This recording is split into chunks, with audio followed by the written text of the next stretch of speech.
The space station floated quietly in the darkness between stars. It was called Lyra 7, a small place where scientists from many planets worked together. They studied plants, stars, and strange things that existed in deep space. It was supposed to be safe. It was supposed to be peaceful. Yuna walked through the biodome with a small smile on her face. She was 28 years old, born in Korea on Earth, and she loved plants more than anything else in the universe. The biodome was her favorite place on the station. Here, she grew flowers and vegetables from dozens of different worlds. Some glowed in the dark. Some changed colors when you touched them. Some smelled like honey and rain. She was one of only 3 humans on Lyra 7. Most species in the galaxy still thought of humans as children. They had only been traveling through space for 200 years. That was nothing compared to races that had existed for thousands. But Yuna did not mind. She liked being underestimated. It meant people left her alone to do her work. On the other side of the station, in the medical bay, a creature named Ven was organizing supplies. Ven belonged to a species called the Rin. They were thin and tall, with pale blue skin and large dark eyes. The Rin were known across the galaxy for one thing: they never got involved. They never fought. They never helped. They never took sides. Their oldest law, the sacred law of non-involvement, taught them that survival meant staying invisible. If you were never noticed, you could never be hurt. Ven had followed this law his entire life. He was a medic, trained to heal, but he had been taught to only heal his own kind. Helping others was dangerous. Caring about others was weakness. This is what every Rin believed. But sometimes, late at night, Ven wondered if there was something wrong with this way of living. The attack came without warning. Alarms screamed through the station. Red lights flashed in every corridor. Yuna dropped her tools and ran toward the emergency exits. She did not know who was attacking or why. She only knew she had to reach the escape pods. The attackers were the Vek. They were a brutal species, known for conquest and violence. Their soldiers wore black armor and carried plasma rifles that could burn through metal. They moved through the station like a wave of death, killing everyone they found. They wanted the research data stored in the station's computers. They did not want witnesses. Yuna ran as fast as she could. Her heart pounded in her chest. She could hear screams behind her, explosions ahead of her. The corridor shook, and pieces of the ceiling began to fall. She jumped over broken metal and pushed through smoke. The escape pods were close. She could see the door. Then the ceiling collapsed. Yuna fell hard.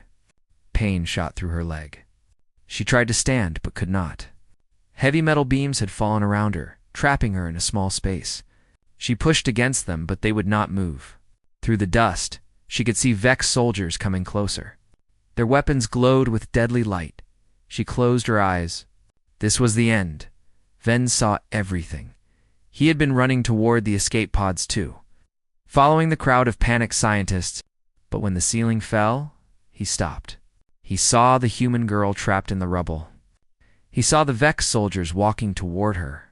He saw that no one else was stopping to help. Every part of his training screamed at him to keep running. The sacred law was clear. Do not interfere. Do not help. Do not draw attention. If he saved this human, he would be breaking the oldest rule of his people. He would be marked as a criminal. His life would be over. But he also saw her face. Young, scared, alone. Ven did not think. He simply moved. He ran toward her, his thin body moving faster than it ever had before. He reached the rubble and began pulling at the metal beams. His hands bled. His muscles screamed. The Vex soldiers saw him and raised their weapons. The plasma blast hit Ven in the back. He felt fire tear through his body, but he did not stop. He grabbed Yuna with his wounded arms and pulled her free. She cried out in pain and confusion, but he did not let go. He dragged her across the floor, through a broken doorway, and into an escape pod. His fingers, slippery with blood, found the launch button. He pressed it. The pod shot away from the station just as another explosion ripped through the corridor behind them. Through the small window, they watched Lyra 7 break apart in flames. Then there was only silence and the cold darkness of space. Una looked at the alien who had saved her. He was lying on the floor of the pod, breathing hard. Blue blood spread across his chest. She crawled toward him and pressed her hands against his wound. "Why?" she asked. Her voice was shaking. "Why did you save me?" Ben looked at her with his large, dark eyes. He did not have an answer. He did not understand it himself. He only knew that, when he saw her about to die, something inside him refused to let it happen. "I do not know," he whispered. "I just could not walk away." They drifted in space for 6 hours before a ship found them. It was a Rin patrol vessel. When the soldiers came aboard and saw Ven lying wounded beside a human, their faces changed. They looked at him with shock. With horror, with disgust, the commanding officer stepped forward. He was old, with scars on his face and coldness in his eyes. He stared at Ven for a long moment. Then he spoke, and his voice was like ice. "Did you protect a human?" Ven could not speak. He could only nod. The officer closed his eyes. When he opened them again, there was something like pity in them, but also something hard and final. "Then you have doomed yourself," he said quietly. "And perhaps you have doomed us all." The soldiers lifted Ven and carried him away. Una tried to follow, but they stopped her. She called out his name, but he did not answer. The last thing she saw was his pale blue hand hanging limp. As they took him into the darkness of the ship, she did not know where they were taking him. She did not know what would happen next. But she knew one thing with perfect certainty. She would not forget what he had done for her. The Rin homeworld was a cold and quiet place. Giant cities made of gray crystal rose toward a pale sky. The people moved in silence, spoke in whispers, and showed no emotion on their faces. To feel was to be weak. To care was to invite disaster. This was the way of the Rin, and it had been this way for 10,000 years. Ven was brought to the capital city in chains. His wounds had been treated just enough to keep him alive. The soldiers who guarded him did not speak to him. They did not even look at him. To them, he was already dead. He was worse than dead. He was a criminal who had broken the sacred law. They took him deep underground, into a hall made of black stone. This was the Chamber of Judgment, where the High Council of Elders decided the fate of those who threatened Rin society. Ven had heard stories about this place since he was a child. No one who entered the chamber ever came out the same. Most did not come out at all. The elders sat on high seats carved from crystal. There were 12 of them, ancient and still, their faces like masks. At the center sat High Elder Cole, the oldest and most powerful of them all. His skin was so pale it was almost white, and his eyes held the weight of centuries. Ven was forced to his knees before them. The chains on his wrists clinked against the stone floor. He looked up at the elders and felt fear, but also something else. Something that surprised him. He felt no regret. High Elder Cole spoke first. His voice was soft but carried through the entire chamber like a cold wind. "Ven of the Third City, you stand accused of breaking the sacred law of non-involvement. You interfered in the fate of another species. You protected a human from death. Do you deny this?" Ven shook his head slowly. "I do not deny it." A murmur passed through the elders. Cole raised one thin hand, and silence returned. "Then you understand what you have done," Cole continued. "For 10,000 years, our people have survived by one simple rule. We do not interfere. We do not get involved. We stay invisible. This is how we have avoided the wars that destroyed other species. This is how we have endured." He leaned forward, and his ancient eyes locked onto Ven's face. "And you have thrown all of this away. For what? For one human girl who would have died anyway." Ven thought about Una. He thought about her scared eyes, her trembling hands, the way she had pressed against his wound to try to stop the bleeding. He thought about how she had asked him why, and how he could not answer. "Well, she was innocent," Ven said quietly. "She did not deserve to die. Many innocent beings die every day," Cole replied coldly. "We cannot save them all. We should not try. That is not our place." "Then whose place is it?" The question hung in the air. The elders stared at Ven with shock. No one had ever questioned the sacred law so directly before. Cole's expression did not change, but something flickered in his eyes. Something that might have been anger, or might have been something else entirely. "You do not understand," Cole said slowly.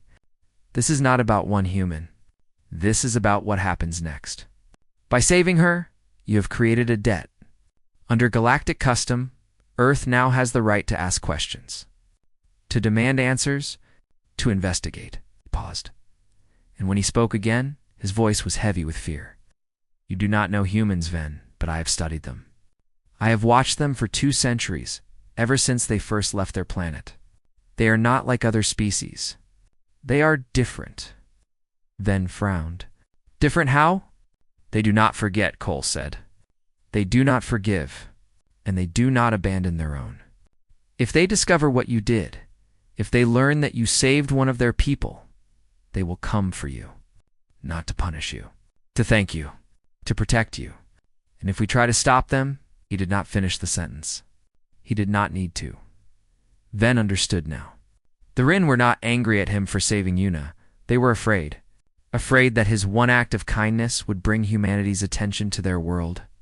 Afraid that the humans would see how the Rin had treated their hero, and would respond with the terrifying loyalty that their species was famous for. The council debated for hours. Ven was taken to a holding cell while they decided his fate. Through the thin walls, he could hear fragments of their conversation. Some wanted to execute him immediately. Others wanted to use him as a bargaining chip. All of them agreed on one thing: the human girl had to be returned quickly. Before Earth realized she was missing, in a different part of the underground complex, Yuna sat in a small white room. They'd given her food and water, but no one would answer her questions. She did not know where Ven was. She did not know what was happening. But she had one thing they did not know about: her emergency beacon.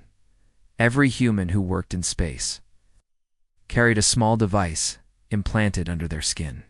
It sent a constant signal back to Earth, reporting their location and vital signs.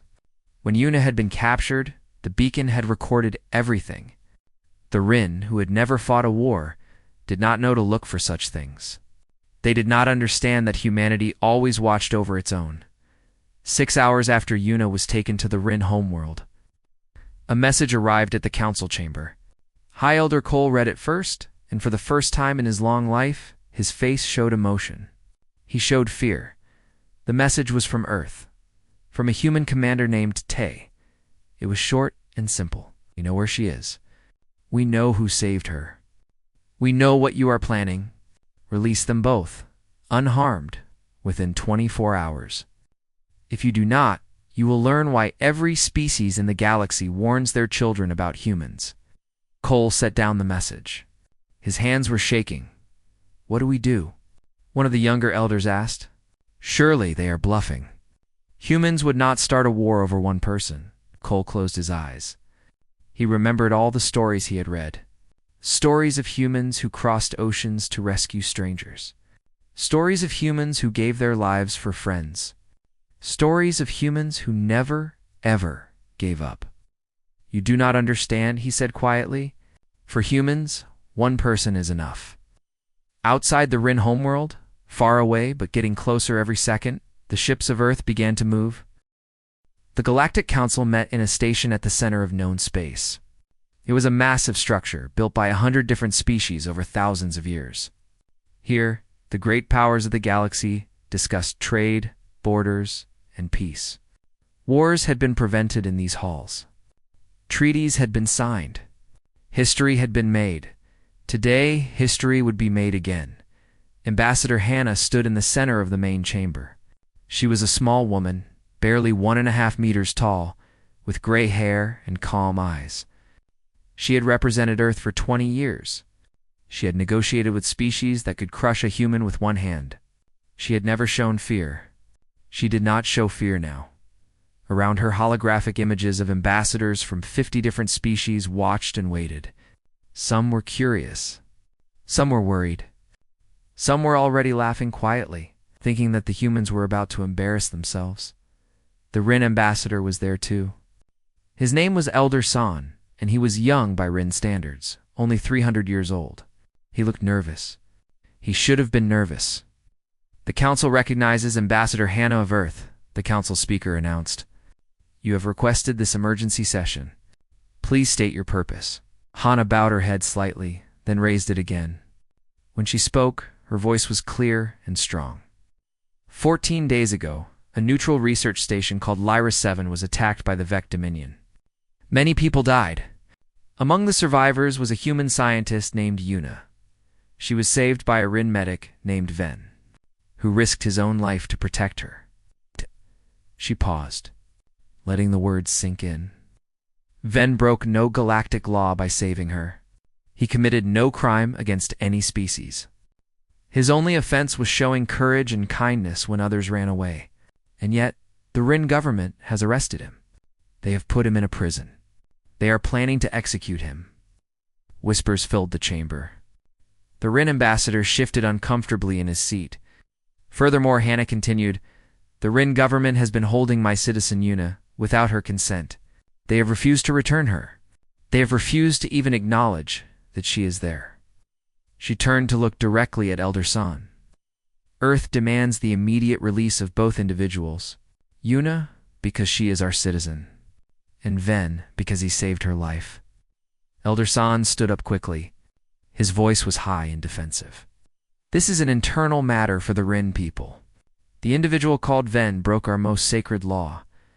How we punish him is not Earth's concern. As for the human girl, she will be returned in due time. There is no need for this drama." Hannah smiled. It was not a friendly smile. "Let me be very clear," she said. "Earth does not recognize any law that punishes someone for saving an innocent life. We do not care how old your traditions are. We do not care what your elders have decided. Ven protected one of our people. That makes him our responsibility now. He is Rin." Elder San protested. "He is not yours to protect." "He is a hero," Hannah replied simply. "And heroes belong to everyone." Now, the chamber erupted in noise. Ambassadors from a dozen species began talking at once. Some supported Earth. Some supported the Rin. Some just wanted to know what would happen next. The council speaker called for order. But it took several minutes before the chamber quieted down. When it did, a new ambassador spoke. He was from the Vec Dominion, the species that had started everything by attacking Lyra 7. "This is ridiculous," the Vec ambassador said with a cruel smile. "Humans think they can threaten everyone? You are a young species. You have been in space for only 200 years. You do not have the power to back up these demands." Hannah turned to face him.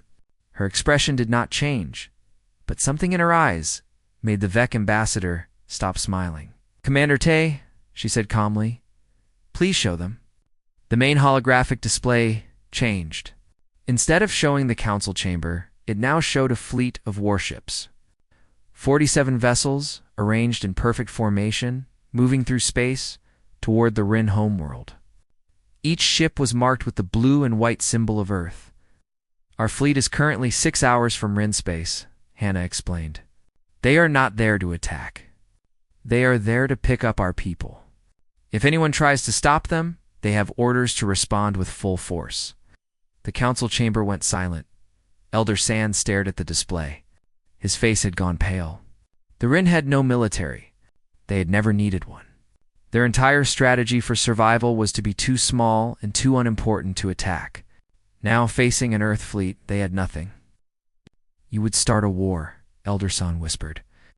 "Over one person? Over someone who is not even human?" Hannah's answer was quiet, but every being in the galaxy heard it. "He risked his life for one of our children.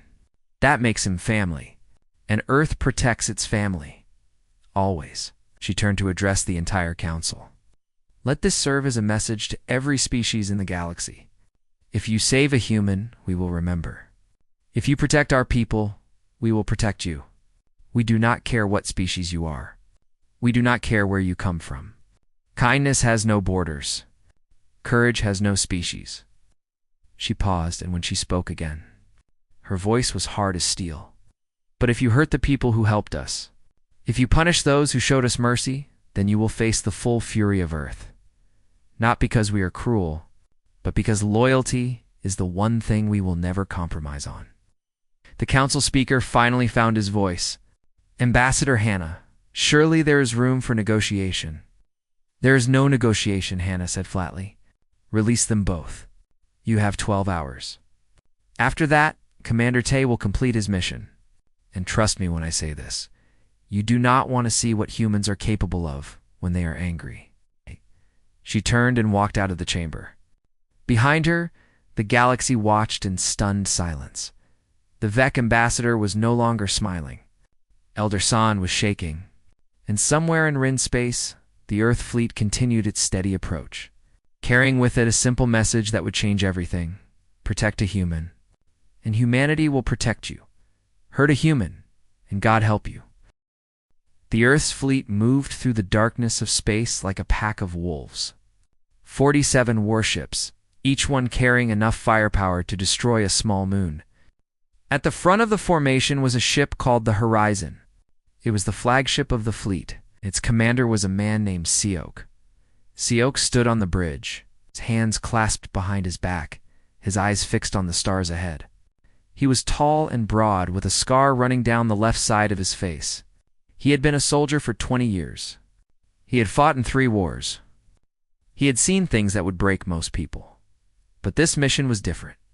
This time, he was not fighting for territory or resources or political power. He was fighting for his sister. Yuna was his only family left. Their parents had died when they were young.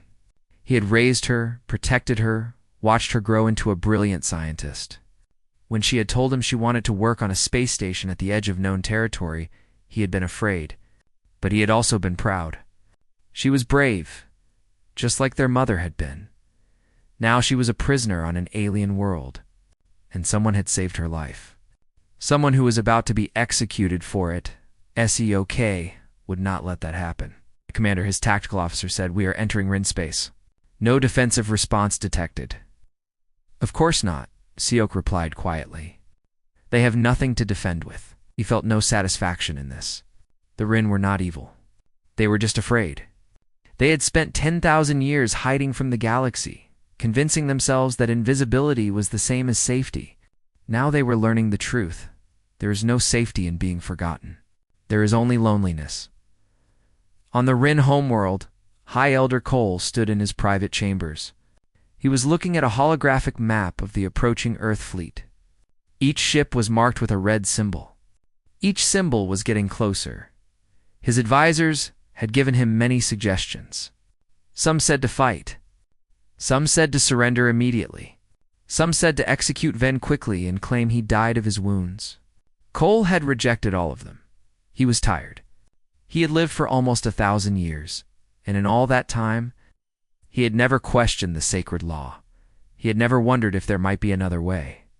Now, facing the end of everything his people had built, he was finally asking himself the question he had avoided his entire life. What if they had been wrong all along?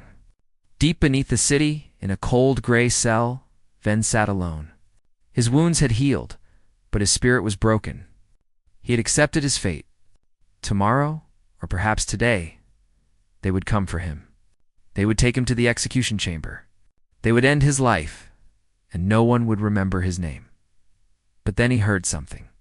A voice, faint but clear, coming through the wall of his cell. "Ven, can you hear me?" It was Yun. She was in the next cell, her mouth pressed against a small crack in the stone. She had been trying to reach him for hours. "Yuna?" Ven moved closer to the wall. "You should not be talking to me. It is dangerous." "I do not care," she said fiercely. "I wanted you to know something. My people are coming. They are coming for both of us." Ven closed his eyes. "They should not. I am not worth a war." "You are worth everything," Yuna said. "Do you understand? On Earth, we do not measure people by their species or their power. We measure them by their hearts. And you have the bravest heart I have ever seen." Ven felt something warm spreading through his chest. He had never been called brave before. Among his people, bravery was considered foolish, dangerous, wrong. "I do not feel brave," he admitted. "I feel scared." That is what bravery is, Yuna said softly. Being scared and doing the right thing anyway? My brother taught me that. Before Ven could respond, he heard footsteps approaching. Guards, many of them. He thought they were coming to execute him. Instead, the door of his cell opened, and High Elder Cole stood there alone. The ancient Rin looked tired. He looked old. He looked at Ven for a long moment, and then he did something that shocked Ven more than anything else. He bowed. I was wrong, Cole said quietly. I have been wrong for a very long time. Our laws were meant to protect us, but they have only made us small. They have made us cowards. He straightened and looked at Ven with something new in his eyes. Something that might have been respect. The humans are almost here. I could destroy their fleet with a single order. We have hidden weapons, ancient technology that no one knows about. I could kill them all. Ven's heart stopped. No. But I will not, Cole continued. Because you taught me something, Ven. You showed me what courage looks like. Real courage. Not the courage to fight, but the courage to help. The courage to care about someone else, even when it costs you everything. He stepped aside, and the cell door remained open. Go both of you! The human shuttle is waiting. Ben could not believe it. He stepped out of his cell, expecting a trick, expecting guards to grab him. But there was only Cole, standing alone in the corridor. Yuna's cell opened too, and she ran to Ven. She threw her arms around him and held him tight. He had never been hugged before. It felt strange. It felt wonderful. They walked together to the surface, to a landing platform where a human shuttle was waiting. Standing at the bottom of the ramp was a tall man with a scar on his face. Yuna saw him and cried out, "Seok!" She ran to her brother and leaped into his arms. He caught her and held her close, his eyes closed, his face wet with tears. "I thought I lost you," he whispered. "I thought I lost you forever." "I'm okay," she said. "Because of him." She turned and pointed at Ven, who stood awkwardly at the edge of the platform. Seok released his sister and walked toward the Rin. Ven prepared himself for anything. Anger, suspicion, distrust, humans. And Rin were strangers, after all. They had no reason to trust each other, but Seok did not yell. He did not threaten. Instead, he stopped in front of Ven and bowed deeply, just as Cole had done. "Thank you," Seok said, his voice thick with emotion. "Thank you for saving my sister. From this day forward, you are family. If the Rin will not honor you, we will. If they will not protect you, we will. You are welcome on Earth for as long as you want, forever if you choose." He extended his hand. Ven looked at it. He thought about everything he had lost. His home, his people, his old life. Then he thought about what he had gained. He reached out and took Seok's hand. Behind them, High Elder Cole watched in silence. And for the first time in 1,000 years, he smiled. 1 year had passed since the day the galaxy changed. Ven stood on a beach in Korea, watching the sun set over the ocean. The sky was painted in shades of orange and pink, colors he had never seen on his homeworld. The Rin lived under gray skies on a gray planet. They had forgotten what beauty looked like, but Earth was different. Earth was alive. Ven had arrived here as a stranger, expecting to be treated as an outsider. He was an alien after all. He looked different. He spoke differently. He did not understand human customs or jokes, or the strange foods they ate. He thought it would take years before he felt at home. He was wrong. The humans welcomed him from the first day. They did not care that his skin was blue or that his eyes were too large. They only cared that he had saved one of their own. Everywhere he went, people smiled at him. They shook his hand. They thanked him. Children asked him to tell the story of how he rescued Yuna from the space station. Old women brought him homemade food and insisted he try everything. It was overwhelming. It was wonderful. Now Ven worked at a hospital in a coastal city. He used his medical training to help humans and aliens alike. The hospital had become famous across the planet because of him. People came from far away just to be treated by the Rin who had defied his entire species to save a stranger. He had found purpose here. He had found meaning. You were thinking too much again? Ven turned to see Yuna walking across the sand toward him. She was smiling, her hair blowing in the ocean breeze. She came to stand beside him and looked out at the water. I am thinking about home, Ven admitted. About what is happening there, Yuna nodded.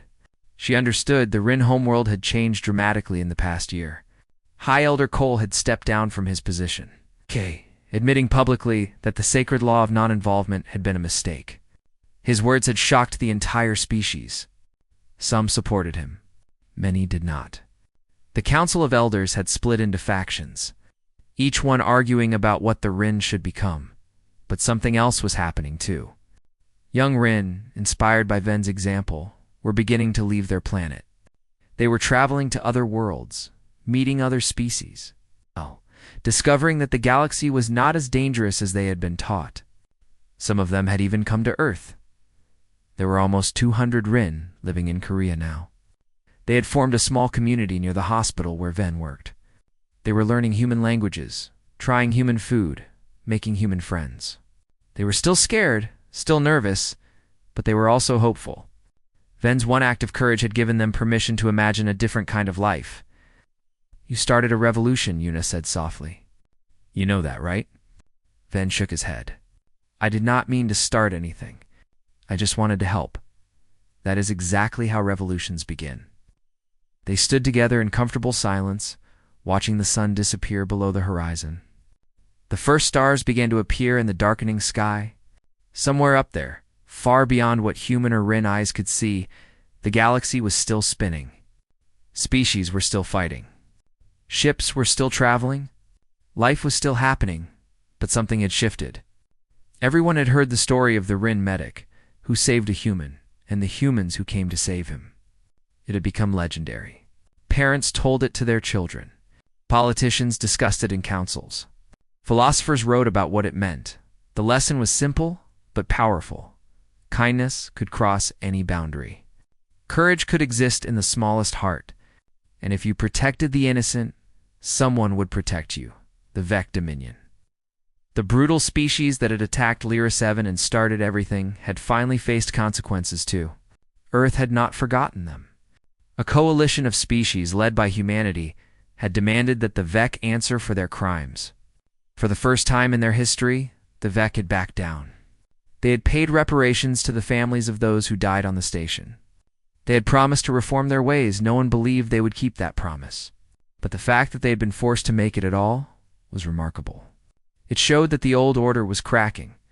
It showed that the galaxy was changing, and at the center of all that change was one quiet Rin who had never wanted to be a hero. Do you ever regret it? Yuna asked suddenly. Ven thought about her question carefully. He thought about everything he had lost. His home, his family, his old life. He thought about the pain of being called a traitor by his own people. He thought about the fear of not knowing what would come next. Then he thought about everything he had gained. The friends who greeted him every morning at the hospital. The patients who held his hand and thanked him with tears in their eyes. The young Rin who came to him for advice, looking at him like he was something more than just a medic. The feeling of belonging somewhere, of mattering to someone, of being loved. He thought about Yuna, standing beside him now, her shoulder almost touching his. No, he said finally, I do not regret it. Not for one moment. Yuna smiled and reached out to take his hand. Her skin was warm against his cool blue fingers. I am glad you were there that day, she said. I am glad you did not walk away. I am glad too. They stood together as the sky turned from purple to black, as the stars multiplied above them, as the ocean sang its endless song. They did not speak. They did not need to. They were two souls who had found each other in the worst moment of their lives and had somehow come out the other side stronger. Behind them, humans and Rin walked the streets together, talking and laughing and sharing food. Somewhere, a child was asking her parents to tell the story again. The story of the brave alien who saved a human and changed the galaxy. And somewhere, in every corner of space, other species were listening. They were watching. They were learning. The message had been received. Protect the innocent, and you will never be alone. Show courage, and courage will find you. Offer kindness. Kindness will be returned. ATHOUSANDFOLD. This was the promise of Earth. This was the lesson of Ven, and the galaxy would never be the same. On the beach, as the night embraced them, Yuna leaned her head against Ven's shoulder. "Welcome to your new home," she whispered. Ven looked up at the stars. Then back at the city full of people who had accepted him as one of their own. "Yes," he said softly. "I am home."